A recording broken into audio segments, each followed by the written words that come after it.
Hello and welcome to the Daily Brown Bag. Today we're going to be talking about Google's announcement of mobile-friendly being a search ranking factor. I'm Chad Hill and I'm joined by Adam Stetzer. Yeah, good morning, Chad. Welcome to the Brown Bag. This is a cool topic. We've got an actual due date and an announcement, some news here from Google, Chad. We've been advising our clients for years that they need to make their sites mobile friendly.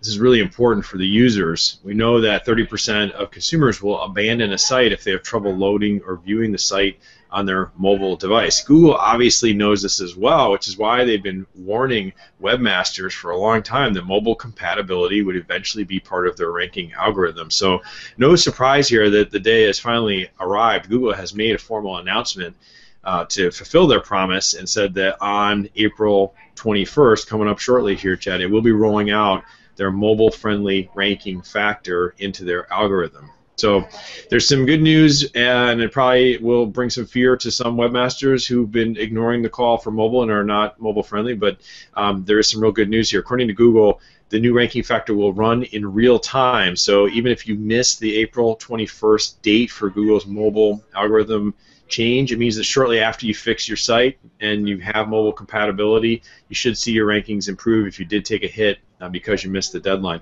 They're also going to run this on a page-by-page basis, Chad. That means that your mobile-friendly pages will benefit immediately, even if other pages on your site are not. So I think we would say, of course, focus on the home page, which is where the majority of your traffic probably enters your site.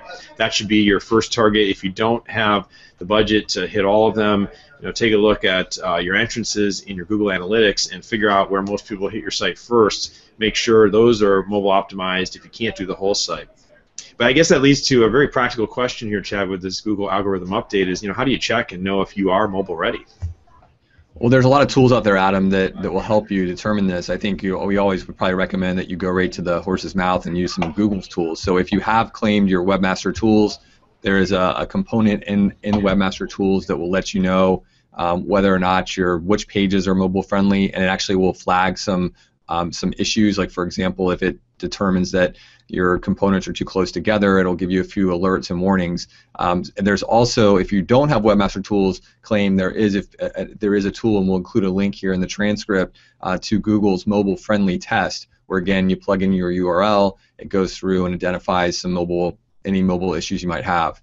The other thing that Google has put out is they do have a Webmaster mobile guide that will help you determine what the best path is, because there really are two paths. One path is to make the whole website responsive, which basically means that no matter what screen size you're using, the same page will just scale down to the screen. Or there are some people who still choose to create a distinct mobile website, either at a different domain or a subdirectory that has specific pages that are just optimized for mobile.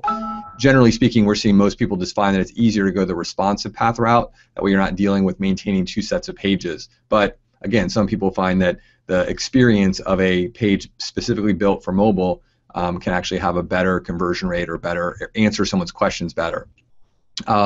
Three other points here on how to make your site more mobile friendly. We talked about, again, mobile web responsive design. There's tons of themes out there that out of the box are going to be mobile friendly. A lot of the theme builders or site builder type sites also have mobile friendly websites. So this is something, as you said, Adam, that's been out there for a number of years. This isn't new. So anybody who's building a new site, it's going to be responsive. You want to make sure you do keep your website clean and simple. So really, really complicated things don't translate very well to small websites. Another couple points here, especially if you're a business that gets phone calls, you want to make sure that your phone number is prominently placed, typically in the upper part of the screen. We always advise to put it in the upper right-hand corner, but when that does scale down to a smaller screen, you want to have it very easy, and most mobile web browsers will see a phone number and turn that into a clickable event, which is of course what you want. You want someone to be able to very easily click and get your phone number. The same is true for your address. Again, most of the mobile browsers, if you format an address, especially if you use something like schema.org, those browsers will be able to very easily turn your address into a link to a map service. So whether it's Apple Maps or it's Google Maps, depending on what OS you're on for your mobile device, that's definitely an important thing. And I think, again, that those are some of the main takeaways we have, especially if you're a local business. If you're an e-commerce business, we deal with fewer of those. There's probably a whole host of other things you need to be thinking about. But the main point is here, this is the first time we've ever had Google tell us that on the 21st we're changing our algorithm and here's what we're doing. So this is a very big change for people in the SEO world. Well, that's very useful information, Chad, very detailed as well. And you're right, this is breaking news. April 21st, Google is changing their algorithm. Mobile compatibility now officially in the algo. It's been talked about for many years. It's coming. It's 6 weeks away. You've got plenty of time to respond. And the good news is if you miss it, you can catch up pretty quickly. But we recommend don't do that. And get yourself a new WordPress site out of the box. Almost all of these new modern themes, as you said, Chad, are going to be responsive and mobile ready. Well, that's the news for today. We really appreciate you joining our Brown Bag. We always ask that you subscribe, because then we'll see you right back here tomorrow for another interesting video.